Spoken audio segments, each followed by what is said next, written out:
కాబట్టి ఇప్పుడు రాముడు అన్నాడు, చిన్నవాడికి నీకేం తెలుసు, నీకు తెలియదు. ఆయన సుమంత్రుడి ద్వారా తెలుసుకున్నాడు.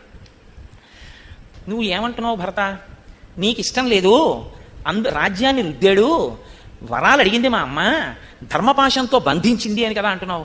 అసలు మీ అమ్మ దోషం ఏమీ లేదని, మీ అమ్మ వరాలు అడగడం వల్ల నీకు రాజ్యం లేదని నేను నిరూపిస్తాను.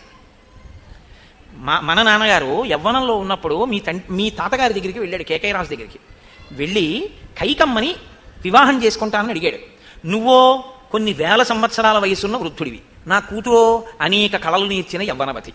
ఇంత యవ్వనంలో ఉన్న పిల్లని ఇంత వృద్ధుడివి నీకు ఎలా ఇస్తాను, ఒక్క ఒట్టేస్తే ఇస్తానన్నాడు.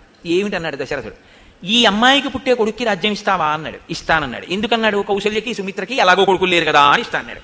నీకివ్వలేదు, మీ అమ్మ కడుపున పుట్టే ఎవరికైనా రాజ్యం వచ్చేది. కాబట్టి నువ్వు పుట్టకముందే నీకు వచ్చింది రాజ్యం, నేను పుట్టకముందే నీకు ఇచ్చేశారు రాజ్యం. ముందు పుడితే ఎంత, వెనక పుడితే ఎంత. ఇప్పుడు నేను ముందు పుట్టే ఉపయోగం ఏంటి, పుట్టకముందే రాజ్యం ఇచ్చేశాక. కాబట్టి ఇప్పుడు ఏదో పెద్దవాడివి నీకెళ్ళాలి, తప్పు జరిగింది దిద్దమంటానంటే తప్పు జరగలేదు, మనం పుట్టకముందే జరిగిపోయిన ఒప్పందం ఇప్పుడు అమల్లోకి వచ్చింది అంతే. కాబట్టి పుట్టకముందు నాన్నగారు ఇచ్చిన మాటని ఇప్పుడు మనం నిలబెట్టాలి. అంతేకాని ఇప్పుడు ఏదో మీ అమ్మ అడిగితే కొత్తగా ఇచ్చింది అనుకోకు. పిచ్చి తల్లి తెలియదు కాబట్టి మన నాన్నగారు ఇచ్చేసిన మాటనే వరాల రూపంలో అడిగింది. ఒక రకంగా నాన్నగారు ఇచ్చిన మాట నిలబెట్టుకునే అదృష్టాన్ని అమ్మ కల్పించింది.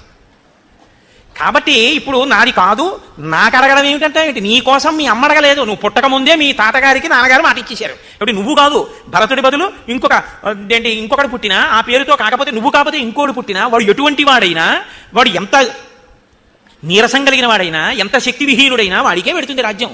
ఎందుకంటే నాన్నగారు వరం ఇచ్చేశారు కాబట్టి నీకు అన్నమాట వదిలే.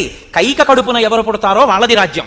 ఇక్కడికి వచ్చేటప్పటికి ఇప్పటి వరకు పెద్దవాడు, ఇక్కడ మాత్రం కైక కడుపున పుట్టిన వాళ్ళకి రాజ్యం. ఎందుకంటే నాన్నగారు నేను పుట్టకముందు నువ్వు పుట్టకముందు ఇచ్చిన వరం.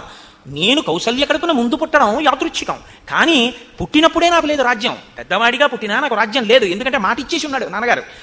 కాబట్టి ఇప్పుడు నాకు ఇష్టం లేనిది అమ్మ పుచ్చుకుంది, నాకు ఇష్టం లేకుండా అమ్మ పుచ్చుకుంది, కాబట్టి అసలు నాన్నగారు తప్పు చేసినట్టయింది. దాన్ని దిద్దమని నువ్వు అంటావు. దిద్దడానికి నేనేవాడు, పుచ్చుకోవడానికి నువ్వేవాడు, పుట్టక ముందే వచ్చేసింది. కాబట్టి పుట్టి ఇప్పుడు కొత్తగా దిద్దడానికి మనకు అధికారం ఏం లేదు.